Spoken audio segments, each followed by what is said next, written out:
Assalamualaikum warahmatullahi wabarakatuh. Alhamdulillahirabbil alamin. Alhamdulillahilladzi arsala rasulahu bil huda wa dinil haqqi liyazhirahu 'ala ad-dini kullih wa kafaa billahi shahida walau karihal musyrikun. Asyhadu an la ilaha illallah wahdahu la syarika lah wa asyhadu anna Muhammadan 'abduhu wa rasuluh la nabiyya ba'dah. Subhanaka la ilma lana illa ma 'allamtana innaka antal alimul hakim. Rabbi israh li sadri wa yassir li amri wahlul 'uqdatam min lisani yafqahu qawli. Amma ba'du. Puji dan syukur marilah kita selalu panjatkan kehadirat Allah Subhanahu wa taala karena atas izinnya, atas karunia-Nya dan atas limpahan nikmatnya kita semua pada pagi hari ini dapat hadir di majelis yang insya Allah dimuliakan Allah Subhanahu wa taala.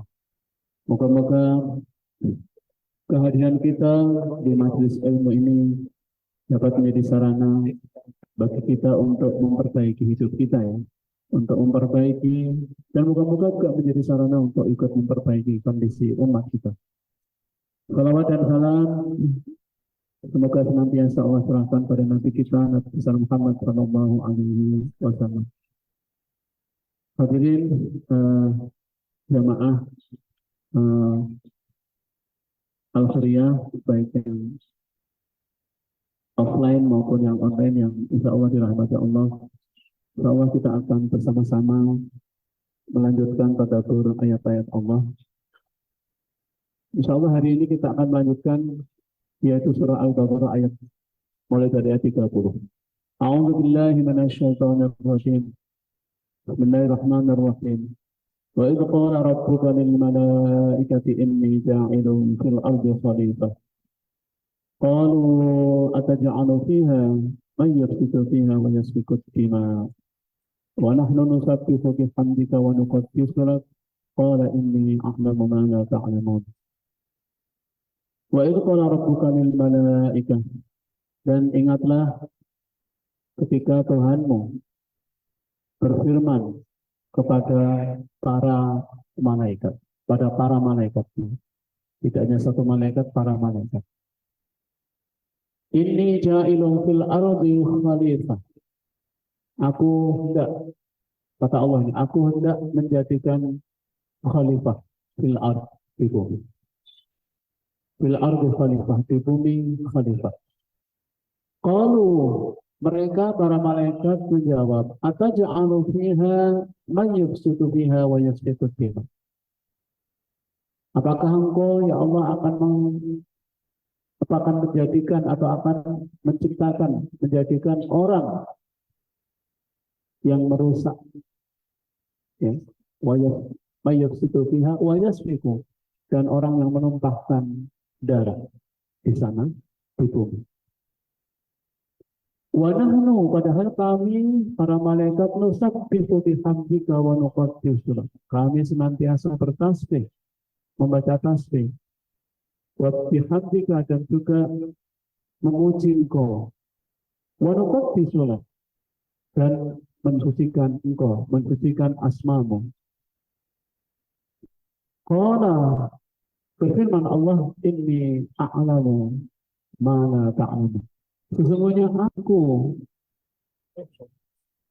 aku mengetahui, ya, aku mengetahui mana ta'lamun, apa-apa yang tidak kamu ketahui. Jamaah rahimakumullah, ayat ini sudah sangat populer, ya, karena ayat ini sekaligus menjelaskan kepada kita semua bahwa ini adalah sebuah dialog, ya, Allah dengan para malaikat. Dan ini belum dijadikan ini. Allah berdialog kepada malaikat bahwa Allah tidak menjadikan di bumi seorang atau benda di bumi sebagai khalifah. Ya. Nah, ayat ini diawali ya dengan uh, firman Allah atau kata-kata dari Allah Subhanahu wa taala uh, kepada malaikat ini, bahwa Allah tidak menjadikan khalifah di muka. Kemudian para malaikat apa namanya dialog ya. Jadi dialog itu kan tentu namanya dialog, malaikat memberikan semacam ya semacam tanggapan dari apa yang Allah firmankan itu. Nah, para malaikat menjawab, apakah engkau tidak orang yang merusak, menumpahkan darah di sana. Sering sekali kalimat ini menandaskan bahwa ada penciptaan sejenis manusia begitu ya, sebelum Nabi Adam. Tapi tafsir mengatakan bahwa ini adalah bentuk dari bentuk bukan protes ya, bukan protes, tapi ini adalah merupakan bentuk dari tanggapan. Karena kan Allah Subhanahu wa taala memberikan berdialog, sehingga malaikat juga menjawab dialog dari Allah Subhanahu wa taala. Hanya timbul pertanyaan, dari mana malaikat memahami bahwa yang diciptakan oleh Allah sebagai khalifah ini itu adalah yang dapat atau yang akan merusak, kemudian menumpahkan darah. Syifa itu wayasfiku itu juga sering berperang gitu kan. Kemudian Allah Subhanahu wa taala menjawab dengan kalimat yang sangat tegas di akhir itu, qala inni a'lamu ma la ta'lamun. Sesungguhnya aku lebih mengetahui atau aku mengetahui apa yang tidak diketahui. Jadi malaikat bertanya, malaikat memberikan respon, memberikan jawaban terhadap dialog ini, dan Allah memberikan tanggapan berikutnya. Nah, tanggapannya ini adalah berisi tentang rahasia seakan-akan. Aku mengetahui apa yang tidak kamu ketahui tentang manusia. Nah, jamaah rahimakumullah, ayat ini diyakini oleh para mufassir, paling enggak yang saya pelajari atau saya kaji di beberapa tafsir, bahwa ayat ini menegaskan bahwa Nabi Adam alaihissalam, dan itu adalah bapak kita, adalah yang diserai menjadi khalifah, yang diangkat oleh Allah menjadi khalifah. Apakah ada yang semacam itu sebelumnya? Tentu itu adalah bukan wilayah kita, karena memang Allah tidak menjelaskan. Yang Allah tegaskan di sini adalah Nabi Adam atau Adam alaihissalam adalah makhluk yang diciptakan oleh Allah, dan makhluk ini makhluk baru. Dikatakan di dalam tafsir ini adalah baru, dan makhluk baru ini mendapatkan mandat yang besar. Berarti sebelum itu tidak diberikan mandat sebagai khalifah kalau seandainya Allah menciptakan, karena memang ada ciptaan sebelum itu. Tapi yang diciptakan oleh Allah sebagai khalifah, mengemban tugas sebagai khalifah di bumi adalah Adam alaihissalam. Ini yang penting. Jadi Nabi Adam dan kita adalah Bani Adam, anak-anak cucunya Nabi Adam. Itulah yang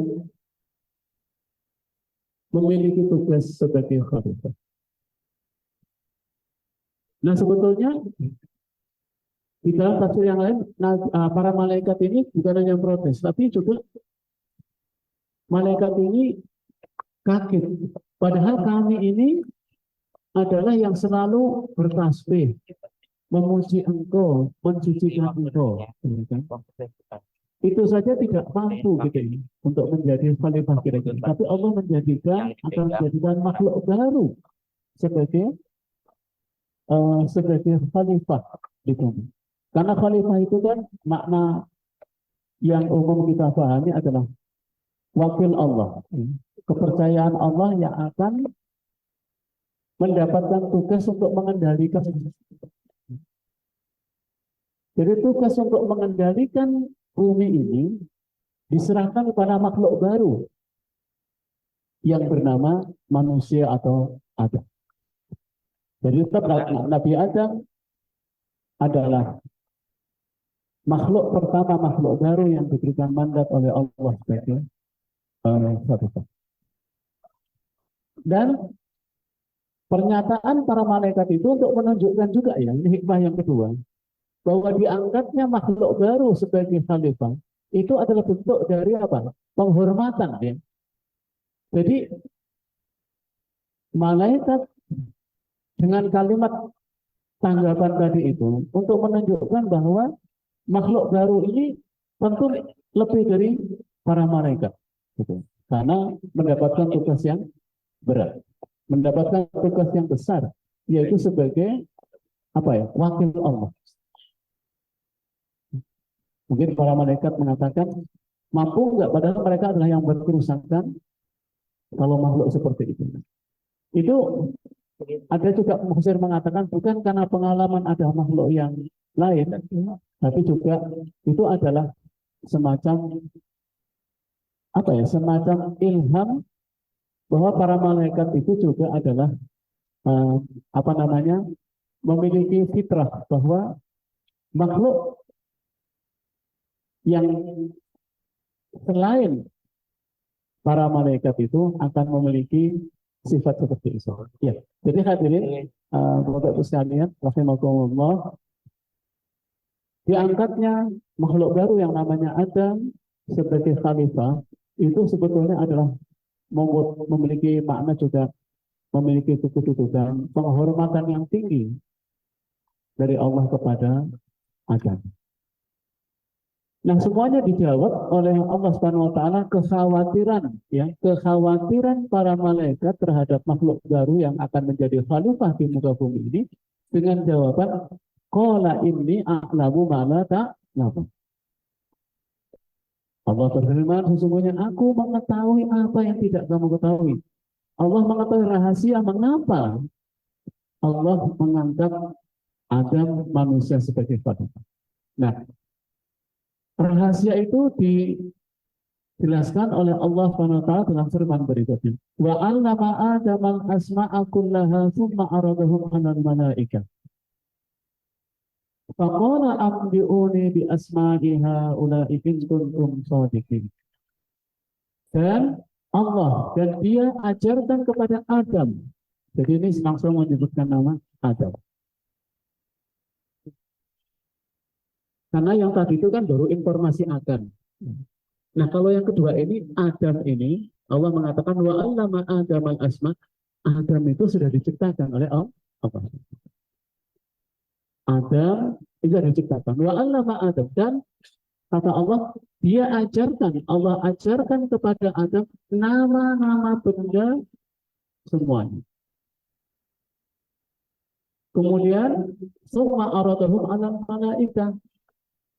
Kemudian Allah perlihatkan kepada para malaikat seraya berfirman, faqala anbi'uni bi asma'i haula'i in kuntum shadiqin.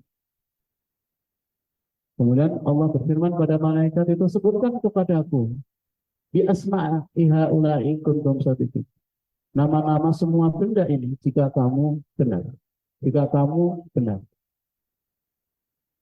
Tentu saja para malaikat menjawab, qalu subhanaka la ilma lana illa ma 'allamtana.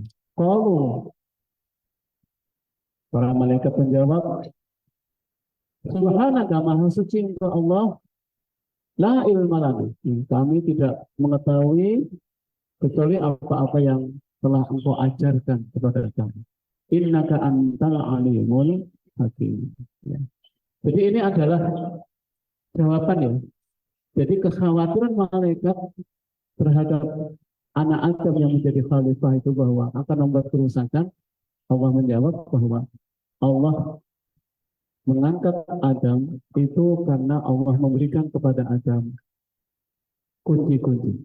Pertama adalah kunci ma'rifah, namanya rahasia ma'rifah. Allah memberikan kepada Adam, mengapa Adam mampu berfungsi atau mampu mengemban sebagai khalifah, karena Nabi Adam atau Adam, anak Adam ini oleh Allah diberikan ilmu. Nah ini penting. Jadi wa'allama Adam, Allah mengajarkan kepada Adam al-asma'u, nama-nama benda. Jadi al-asma'u, jadi nama-nama benda itu kan menggunakan bahasa kata sebetulnya. Ya. Jadi awal komunikasi adalah bahasa kata. Jadi nama-nama benda ini yang ada di muka bumi diajarkan oleh Allah kepada Adam. Jadi ilmu itu dari Allah ya. Karena Allah mengajarkan kepada Adam itu nama-nama benda. Ya. Jadi nama-nama benda yang ada sekarang ini kita tahu namanya, itu adalah Allah langsung yang mengajarkan kepada Nabi Adam. Masya Allah ya. Allah. Inilah rahasia pertama, namanya rahasia ma'rifat. Allah mengajarkan kepada manusia itu adalah ilmu. Ya. Dan ilmu ini adalah, ya, ilmu ini dapat kita pahami, ya, itu adalah ilmu yang diajarkan oleh Allah Subhanahu Wa Taala. Itu adalah ternyata awalnya itu adalah ilmu-ilmu tentang kehidupan itu. Karena Allah mengajarkan kepada Adam nama-nama benda yang menjadi sarana dan prasarana untuk kehidupan Adam manusia. Masya Allah. Dan ilmu adalah merupakan kunci yang membuka keran-keran ciptaan Allah. Jadi inilah kunci-kunci yang diberikan oleh Allah yang menjadi rahasia tadi, rahasia Allah untuk manusia. Jadi subhanallah, inilah yang menjadikan manusia itu dalam satu sisi adalah memiliki kelebihan dari malaikat. Buktinya apa? Buktinya ketika Allah mengatakan kepada malaikat, apa kata Allah? Sebutkan kepadaku, wahai malaikat, semua nama-nama benda ini, jika kamu benar. Para malaikat mengatakan, kalau subhanaka la ilma lana. Maksudnya engkau ya Allah, kami tidak mengetahui kecuali apa yang engkau ajarkan. Kalau enggak engkau ajarkan, ya kami enggak tahu. Jadi siapa yang mengajarkan ilmu? Allah. Jadi malaikat enggak tahu. Walaupun malaikat itu adalah makhluk yang, kalau dalam Al-Quran dikatakan, makhluk yang tidak pernah berdurhaka dan selalu menyambut perintah Allah. Itu adalah malaikat. Karena ini penting kalimat ini. Malaikat adalah makhluk yang tidak pernah mendurhakai Allah dan selalu melaksanakan perintah-perintah Allah untuk membedakan dengan jin ini. Karena waktu itu hidup bersamanya antara jin dan malaikat pada waktu itu. Nanti ayat berikutnya. Jadi ini yang menarik, sekalian. Makanya kita ini adalah Bani Adam, dan Allah mengajarkan kepada Bani Adam itu ilmu. Apa artinya ini? Ternyata yang namanya ilmu ma'rifat, artinya ilmu kebendaan, itu diajarkan oleh Allah kepada seluruh anak Adam. Makanya jangan heran, maaf, orang yang tidak beriman pun juga bisa pintar untuk ilmu-ilmu apa? Untuk ilmu-ilmu eksak, gitu kan? Untuk ilmu keduniaan, tidak harus orang itu beriman untuk menguasai. Orang itu akan menguasai ilmu kalau dia yang mengikuti syariat atau mengikuti metode atau mengikuti cara-cara untuk mendapatkan ilmu, yaitu rajin, tekun, kemudian juga bersungguh-sungguh, bekerja keras. Semua orang, walaupun dia tidak beriman kepada Allah, tapi kalau dia mengikuti sebab-sebab dari sebuah kemajuan, dia akan maju. Ini yang pentingnya. Kalau orang itu mengikuti sebab-sebab dari sebuah kemajuan, dia akan maju. Tapi ketika orang itu mengikuti sebab-sebab dari sebuah kehancuran, dia akan hancur. Siapapun dia orang, walaupun orang itu beriman, tapi hidupnya adalah dengan cara yang tidak benar, ya dia akan hancur. Paham ya? Jadi sebab akibat itu begitu. Ketika kita mengikuti sebab-sebab dari sebuah kemajuan, kita akan maju. Kalau kita mengikuti sebab-sebab dari sebuah apa namanya, apa namanya, eh, ya kemajuan maupun juga kesuksesan, ya kita akan sukses. Tapi siapapun mereka kalau hidupnya mengikuti sebab-sebab dari sebuah kehancuran, dari sebuah kegagalan, ya kita akan gagal. Walaupun kita beriman pada Allah. Jadi jangan lupa. Kenapa? Karena ayat itu jelas. Wa'allama Adam.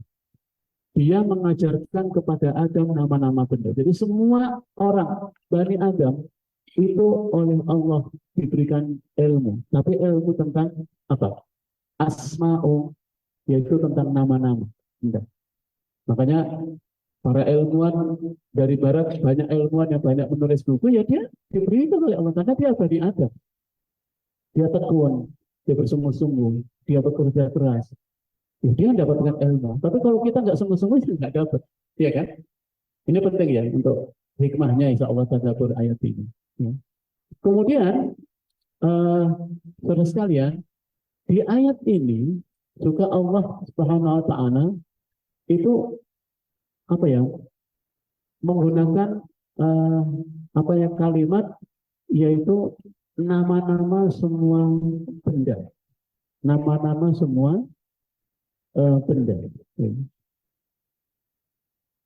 Kalau yang namanya nama semua benda itu kan berarti ada wasilah untuk dapat mengingatnya. Apa itu wasilah untuk mengingatnya? Tiga. Ya kan?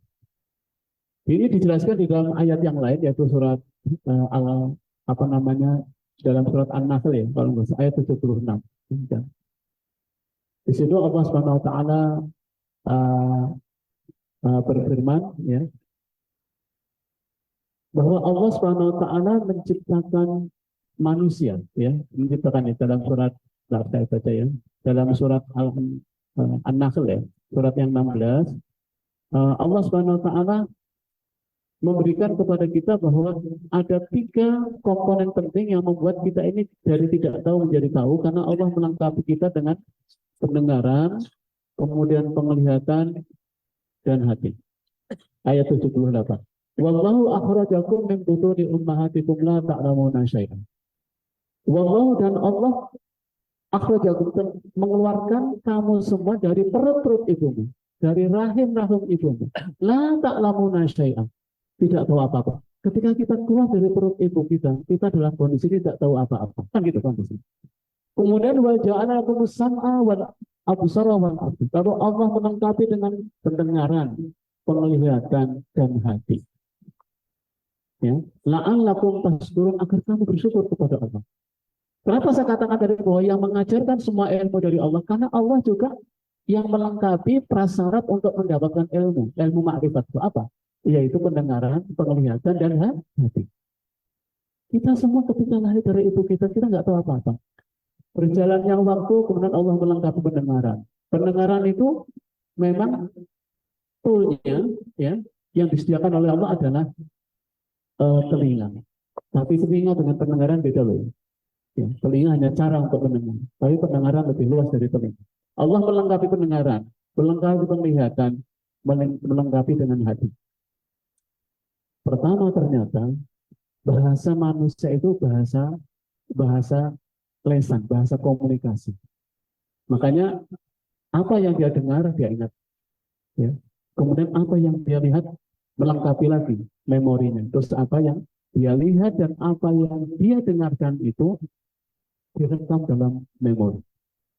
Makanya di sini menggunakan Nabi Adam itu diajarkan oleh Allah nama-nama benda. Berarti nama-nama benda itu barang yang bisa dilihat. Kemudian nama itu sendiri bisa didengar. Kemudian diingat oleh manusia dengan akal dan hati. Jadi sekali lagi inilah yang menunjukkan benar ayat ini, bahwa yang mengajarkan ilmu itu adalah Allah Subhanahu Wa Taala. Makanya ketika malaikat diminta untuk menjelaskan nama-nama benda, malaikat tidak tahu. Kenapa? Karena memang Allah tidak mengajarkan kepada malaikat itu. Padahal malaikat adalah makhluk yang mulia, ya, karena dia adalah makhluk yang tidak pernah durhaka dan selalu melaksanakan perintah Allah Subhanahu wa Ta'ala. Jadi sekarang kita bisa menangkap mengapa manusia itu memiliki kedudukan tinggi sebagai khalifah. Diangkat oleh Allah sebagai wakil yang akan menerima tugas mengurusi bumi, mengendalikan bumi. Ini adalah tugas yang mulia. Karena apa? Karena Allah melengkapi manusia dengan kunci-kuncinya. Ya. Yaitu kunci-kunci itu adalah ilmu. Dan ilmu itulah yang akan membuka segala kunci-kunci yang ada di muka bumi. Coba, kita semua sekarang belajar di IPB. Kunci kita untuk bertani ya, kita belajar ilmu pertanian. Kita belajar tentang peternakan, Allah memberikan kunci. Apa sih kunci untuk bisa menggali semua potensi yang diberikan oleh Allah Subhanahu wa Ta'ala di muka bumi ini adalah dengan ilmu. Ilmu, saudara, kunci semuanya. Kenapa? Karena Allah menciptakan Nabi Adam ini sebagai khalifah, itu adalah penciptaan terakhir setelah semua lengkap di muka bumi. Dan ayat sebelumnya ya, ayat 29, "Wallazi khalaqalakum ma fil ardi jami'an." Dia yang telah menciptakan yang ada segala yang ada di bumi ini untuk kamu. Jami'an untuk kamu semua. Jadi setelah dilengkapi apa yang dibutuhkan oleh calon makhluk baru yang namanya manusia ini, oleh Allah sudah dilengkapi. Coba buka lagi yang kajian kemarin ayat 29.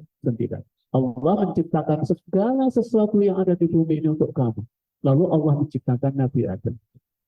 Nah, apa yang ada di muka bumi ini bisa untuk sarana kehidupan.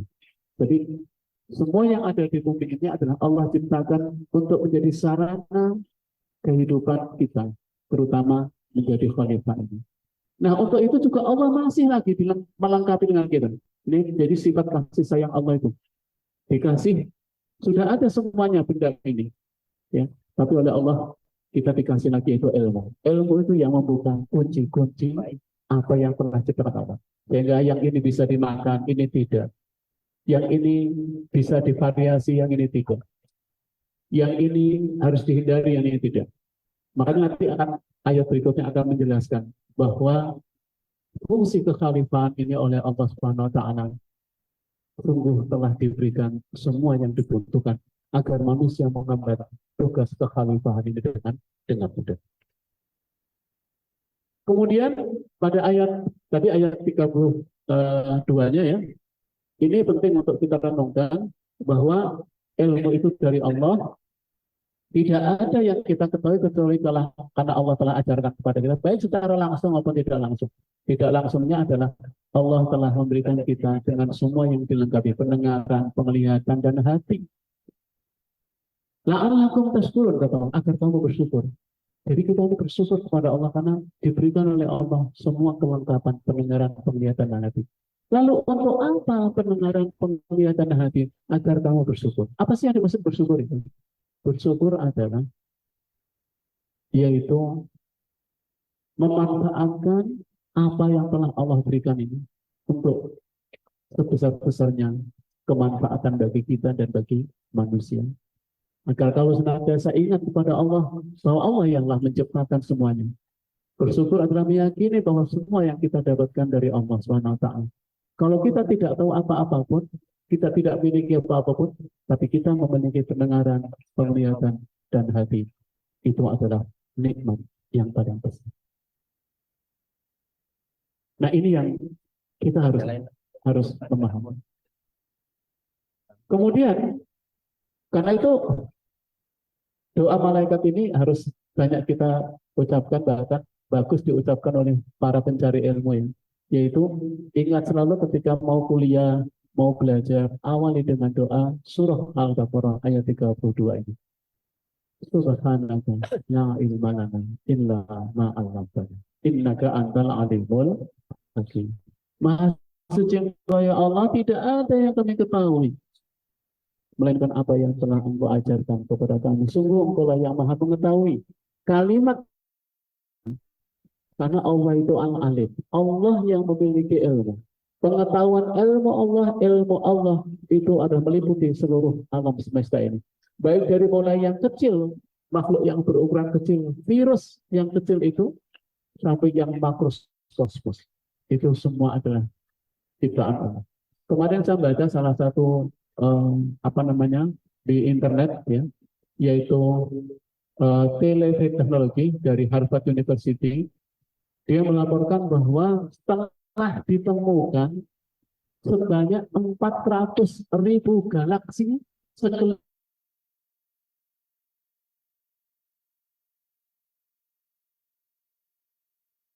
galaksi di sebelah galaksi bintang satu.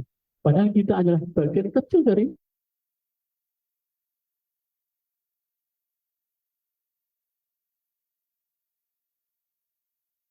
untuk tempat tinggal manusia sebagai khalifah dan tidak yang lain. Dan Allah mempersiapkan bumi ini luar biasa. Sudah kita pernah bahas, bumi ini melayang di angkasa, tapi kita bisa tenang hidup ini karena energi untuk mempertahankan bumi ini yang sangat sangat dahsyat, ya luar biasa. Nah Allah itu maha mengetahui. Jadi kalau Allah mengatakan itu Allah pemilik ilmu. Makanya dalam surat Al-Kahfi kan sering kita baca itu. Ya. Kalau seandainya kamu gunakan ya lautan untuk menulis ilmu-ilmu Allah, maka tidak akan pernah bisa tertulis ilmu Allah. Walaupun kamu ganti dengan sebanyak itu lagi lautan, kamu tidak akan mampu menuliskan ilmu Allah Subhanahu wa Ta'ala. Masya Allah. Jadi ilmu Allah. Karena itu sering ya baca ayat ini ketika mau belajar, ketika mau kuliah pagi hari. Subhanaka la ilma lana illa ma 'allamtana innaka antal alimul hakim. Kemudian selain rahasia kedua tentang rahasia pertama ya, Allah yang Allah berikan kepada Adam sebagai khalifah itu rahasia ma'rifat, yaitu diberikannya ilmu yang merupakan kunci-kunci untuk mengolah alam semesta ini, untuk mengendalikan alam semesta ini, untuk memanage alam semesta ini. Tapi Allah juga memberikan ujian. Qala ya Adamu anbi'hum bi asma'ihim falamma anba'ahum bi asma'ihim qala alam aqul lakum inni a'lamu ghairas samawati wal ard wa a'lamu ma tubduna wa ma kuntum taktumun. Qala berfirman Allah, wahai Adam, beritahukanlah kepada mereka nama-nama itu. Jadi Nabi Adam setelah dapat ilmu itu juga disuruh mengajarkan. Jadi ini 3 prinsip penting.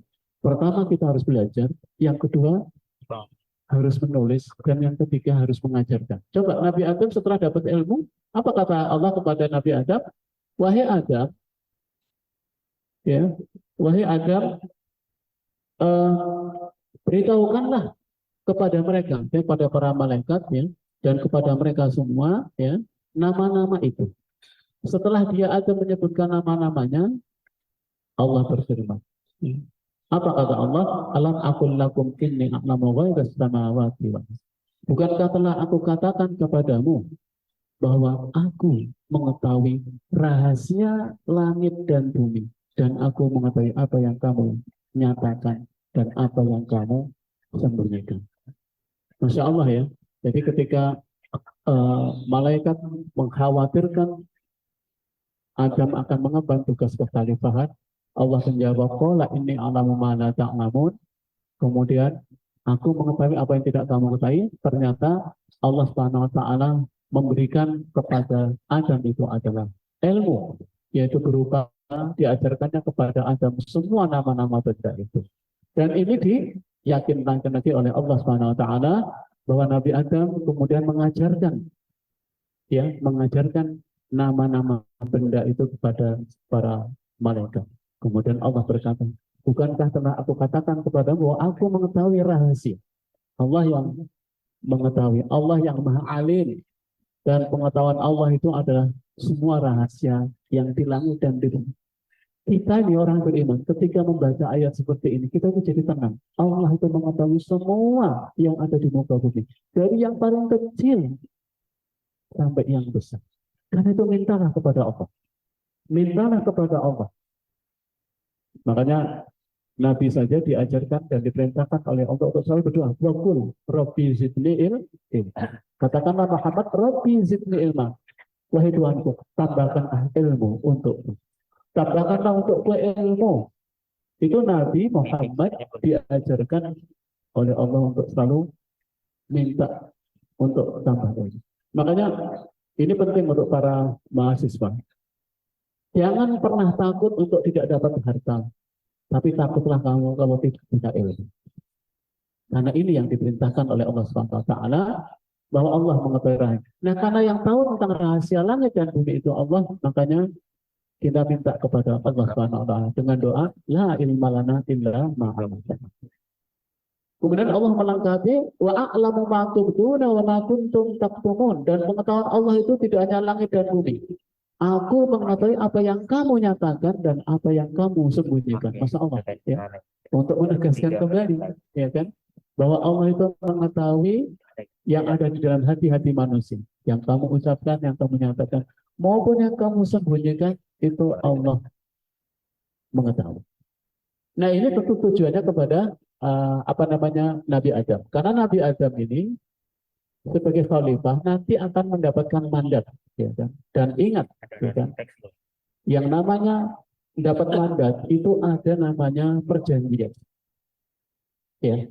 Nabi Adam diangkat menjadi khalifah bukan tanpa perjanjian, bukan tanpa persyaratan, ya kan?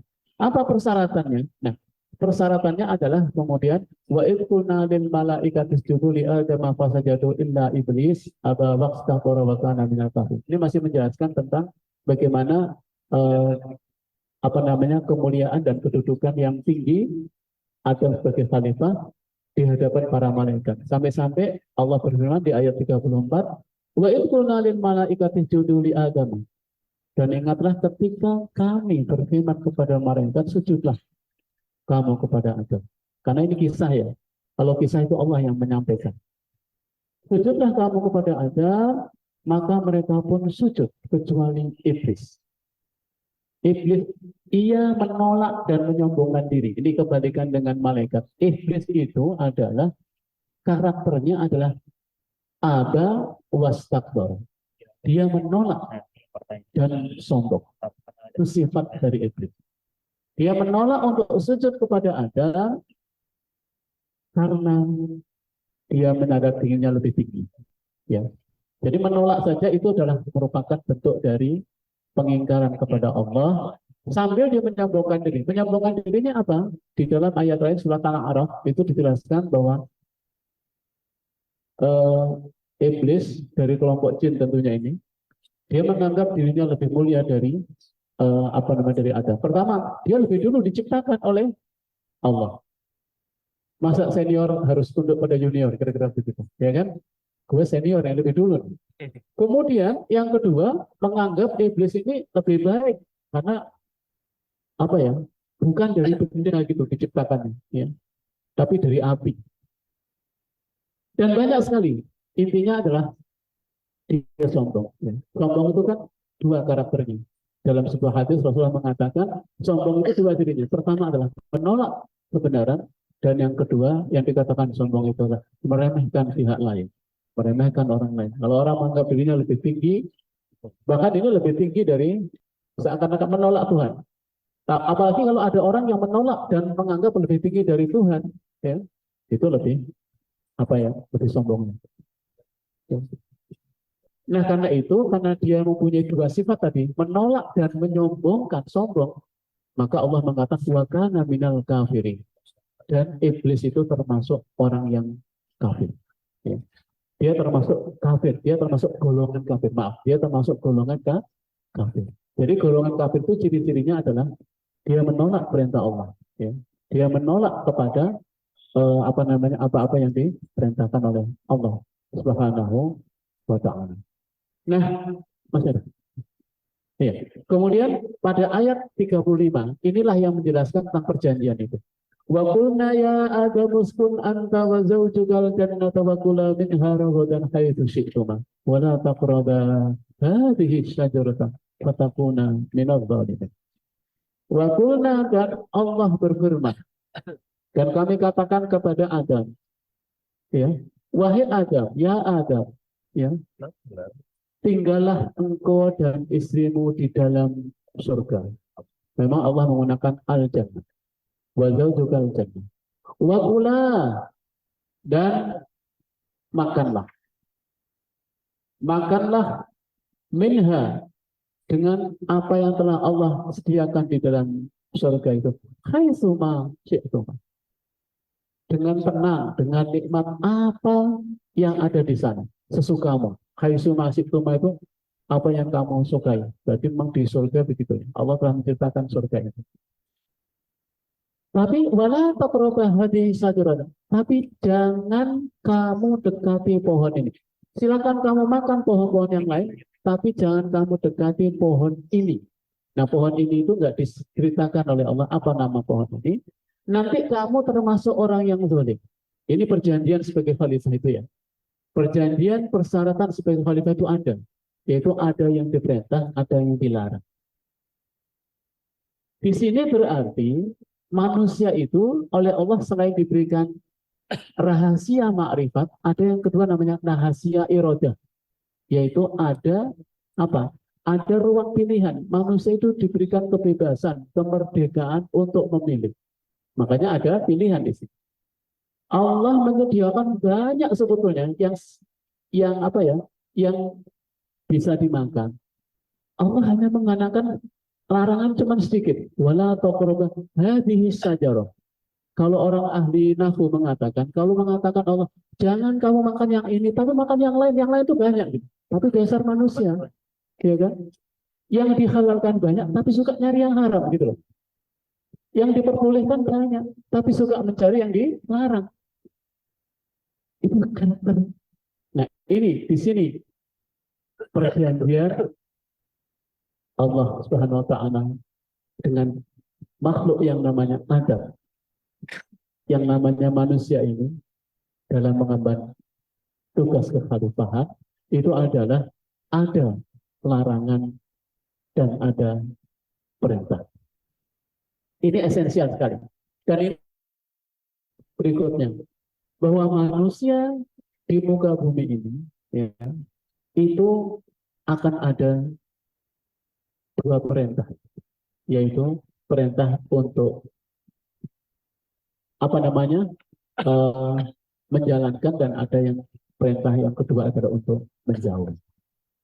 Mungkin sampai di sini, insya Allah nanti akan kita lanjutkan dalam pertemuan berikutnya, karena ini kisah insya Allah akan menarik ya, karena memang ini menjadi dasar kita semua ini adalah Bani Adam, dan inilah perjanjian kita dengan Allah Subhanahu wa taala sebagai khalifah. Saya berikan kembali kepada apa namanya moderator, barangkali ada yang didiskusikan. Baik, syukran jazakumullah khair, barakallahu fikum Ustaz atas pemaparan materinya. Baik, kita lanjut acara berikutnya, itu sesi tanya jawab. Mungkin dari peserta baik secara offline maupun online, jika ada yang ingin ditanyakan kami persembahkan. Oke, untuk peserta offline dari Ikhwan. Assalamualaikum warahmatullahi wabarakatuh. Ustaz, perkenalkan nama saya Imam Mustafa, saya dari Fakultas Peternakan. Jadi apakah setelah Allah menciptakan Nabi Adam sebagai khalifah di bumi, adakah Allah menciptakan makhluk lain di belahan bumi lain? Soalnya kan keterangan situ kan khalifah di bumi, bukan khalifah di alam semesta. Baik. Iya. Pertanyaannya, Allah menegaskan bahwa Nabi Adam adalah khalifah fil ard, ya. Disebutkan ardi, ya. Apakah Allah hendak menciptakan makhluk di tempat yang lain? Tentu saja saya menjawab hanya Allah yang tahu ya, karena memang tidak ada informasi, tidak ada apa namanya pengetahuan yang disampaikan oleh Allah Subhanahu wa taala kepada apa namanya kepada kita. Tapi ada kalimat di bawah itu, yang tadi itu ayat 33-nya, bahwa Allah Subhanahu wa taala itu mengetahui rahasia langit dan bumi, ya kan? Jadi yang mengetahui rahasia langit dan bumi itu. Kalau seandainya manusia ingin mengetahui apakah ada makhluk atau ada ciptaan Allah di tempat yang lain, tentu kita bisa untuk mengetahui, tapi syaratnya kita harus punya wasilah untuk ilmunya, ya kan? Makanya dalam surat Rahman itu dikatakan ya, silakan kamu jelajahi langit dan bumi, tapi kamu tidak akan mampu menjelajahinya kecuali dengan kekuatan. Dan kekuatan itu adalah ilmu. Saya sih mendukung negara-negara maju berlomba-lomba untuk mengeksplor tentang tentang kemungkinan kehidupan di ruang angkasa. Bagus itu. Allah menantang. Kenapa? Karena Allah mengatakan di ayat itu adalah yaitu qala alam akun lakum inni a'lamu ghaibas samawati wal ardh. Ya.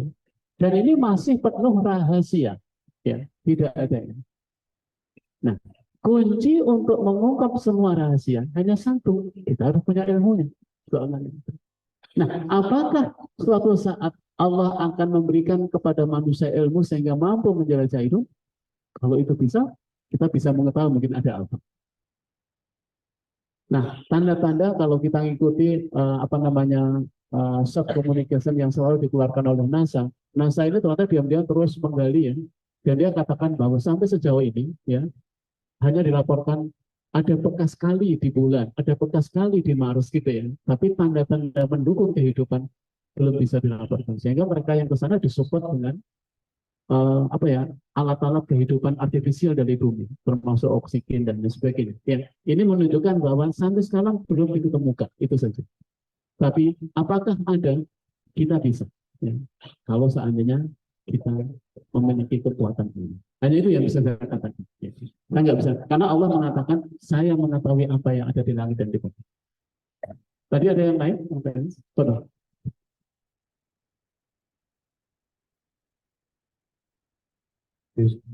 Baik, Assalamualaikum warahmatullahi wabarakatuh. Waalaikumsalam. Kalau nama saya Keva Pasaredi, saya dari HP 59.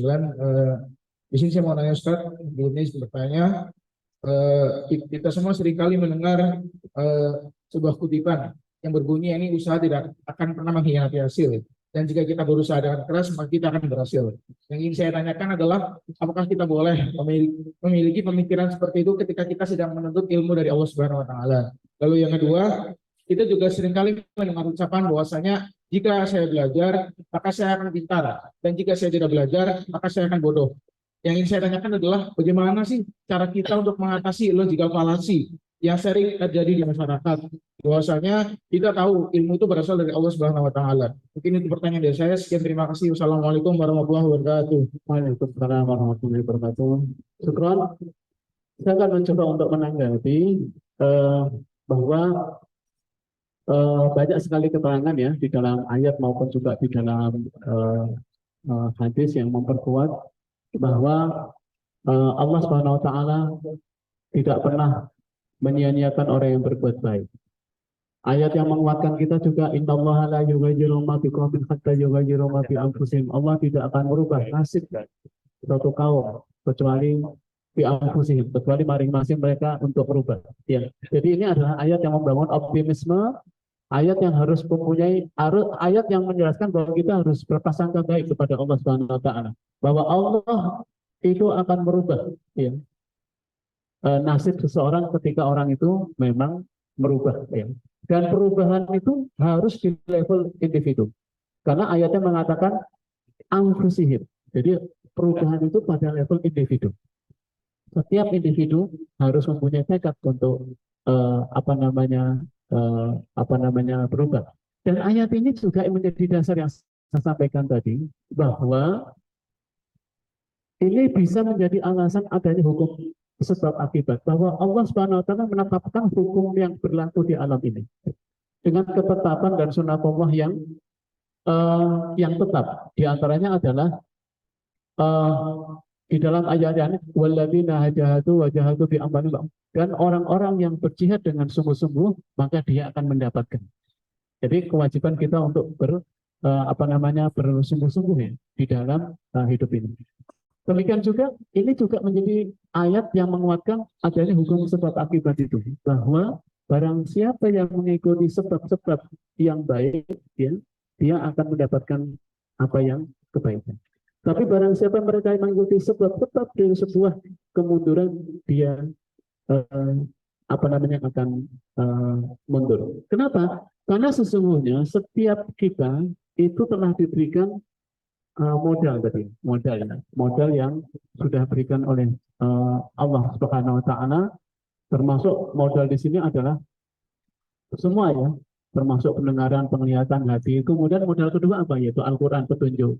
Kemudian modal ketiga adalah Allah menghadirkan yaitu Rasulullah Muhammad SAW yang selalu memberikan kita nasihat, memberikan kita pelajaran, memberikan kita prinsip-prinsip kehidupan. Lalu Allah menghadirkan kepada kita adalah warasatul anbiya, para guru, para ulama, dan semuanya. Jadi semua sudah disediakan oleh Allah Subhanahu Wa Taala sebagai jalan, sebagai wasilah untuk mendapatkan kebaikan tadi itu.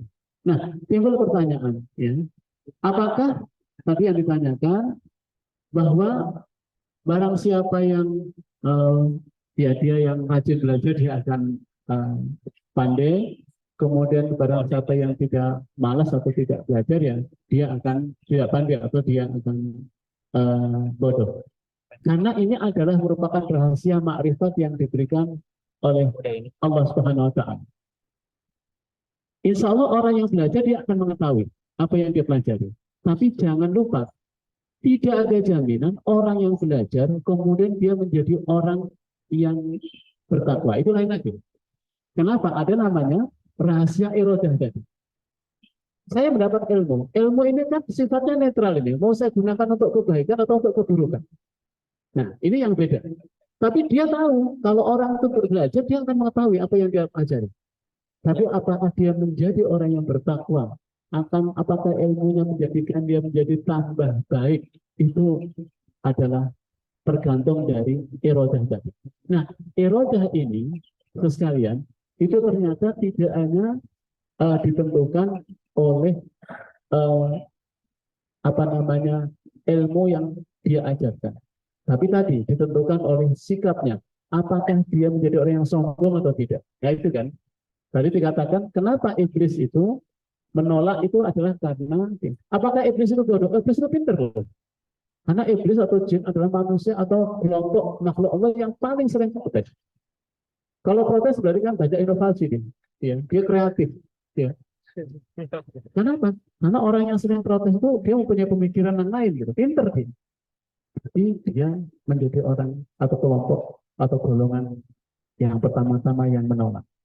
Jadi ada irodahnya. Irodah itu pilihan, kemerdekaan bagi kita. Apakah ilmu itu untuk kemaslahatan atau untuk ini yang lain. Ya. Jadi itu yang saya yakini ya. Kalau kita mengikuti sebab-sebab ini, karena memang Allah menjamin. Kalau tidak ada sunatullah seperti ini, nanti kita mengatakan, ngapain saya belajar, belum tentu pandai. Enggak, kalau belajar nggak pandai. Tapi kalau Anda belajar, kemudian mengikuti perintah Allah, tidak sombong, taat, kamu akan menjadi orang yang bertakwa. Nah ini yang lain. Ya. Jadi hukum Allah itu pasti, bahwa mereka yang mengikuti sebab-sebab dari dari kemajuan, dia akan maju dalam arti maju ke materi-materi, tapi belum tentu dia orang yang bertakwa. Itu adalah tergantung dari irodah kita. Paham ya? Mungkin sedikit ya sebagai catatan lagi. Silakan kalau masih ada yang lain. Dari akhwat, ya silakan. Ada dari akhwat. Bismillahirrahmanirrahim. Assalamualaikum warahmatullahi wabarakatuh. Sebelumnya perkenalkan Ustaz, nama saya Widiana dari TMB yang 457. Seperti yang sudah dijelaskan tadi bahwa manusia kan khalifah sebagai khalifah di muka bumi. Dan fungsi khalifah di muka bumi adalah menjaga, memakmurkan, dan memanfaatkan segala sesuatu yang ada di bumi yang sudah Allah berikan. Nah, bagaimana dengan manusia yang tidak menjaga gitu, tidak menjaga kemakmuran bumi gitu? Apakah itu juga mereka juga termasuk disebut khalifah gitu? Dan ya seperti itu Ustaz. Terima kasih. Iya. Iya. Khalifah itu bukan predikat ya. Ada kita sebagai khalifah itu bukan predikat, tapi adalah merupakan tugas, ya, fungsi. Ya. Jadi, tapi sebagai khalifah itu adalah sekaligus kedudukan, tapi bukan semata-mata bahwa predikat bahwa dia menjadi orang yang terbaik, tidak salah. Karena di situ ada amanah. Amanahnya apa? Nanti ada perjanjian sebetulnya di antara mereka. Nah, karena sebagai khalifah itu adalah mempunyai tugas untuk memakmurkan, untuk melaksanakan apa yang menjadi perintah-perintah Allah di bumi ini, Nah, bagaimana kalau dia tidak menjalankan itu? Ya dia sebagai khalifah, tapi khalifah yang tidak melaksanakan amanahnya. Khalifah yang tidak melaksanakan tugasnya.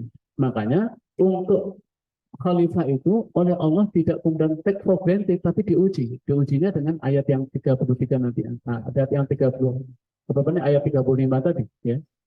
Yaitu Allah Subhanahu wa taala akan menguji dengan larangan. Wala taqrabu hadhihi syajarah. Jangan kamu dekati pohon ini. Itu kan larangan itu. Mampu nggak kita? Ternyata Nabi Adam mengajarkan kepada kita bahwa Nabi Adam dan berikut istrinya, ya, itu dia tergelincir. Kemudian melanggar apa yang dilarang oleh Allah Subhanahu wa taala dan langsung, ini kalau zaman dulu ya, itu begitu salah, itu oleh Allah langsung dihisab, langsung diazab, langsung diberikan apa namanya sanksi yang diberikan oleh Allah kepada Adam karena melanggar itu. Ya, Nabi Adam dikeluarkan dari surga. Kemudian dia menjadi apa namanya, menjadi ya menjadi hidup di bumi. Jadi ini, tapi tetap khalifah karena memang ayatnya wa idkhulna lil malaikati di alam pada apa namanya, wa idkhulna rabbuka lil malaikati inni ja'ilun fil ardi khalifah. Sebagai khalifah, sebagai khalifah yang melaksanakan tugas dan yang tidak melaksanakan tugas. Nanti ayat selanjutnya, bagaimana contoh Nabi Adam ini contoh yang Masya Allah sangat manusiawi, bahwa memang kita dalam hidup akan selalu kadang-kadang melanggar dan kadang-kadang juga melaksanakan perintah. Ada potensi baik dan ada potensi buruk pada diri kita. Nah, ketika kita ada dalam keburukan itulah kemudian nanti ayat selanjutnya Allah memerintahkan kepada Adam untuk bertobat, lalu Allah menerima tobat Nabi Adam, fatalaqa Adam min rabbih kalimatin fataba alaihi. Itu semua adalah contoh. Jadi Nabi Adam ini contoh yang sangat lengkap bahwa bagaimana, karena memang gambaran dari kita manusia, ada potensi baik, ada potensi buruk pada diri kita. Tapi kita tetap sebagai khalifah, ya. Cuman khalifah yang menjalankan fungsi kekhalifahan atau tidak. Nah itu yang harus kita, dan supaya menjadi khalifah ya kita harus berilmu. Kalau nggak berilmu, dan selain berilmu kita harus beriman kepada Allah Subhanahu wa taala. Saya kira itu sebagai tanggapan.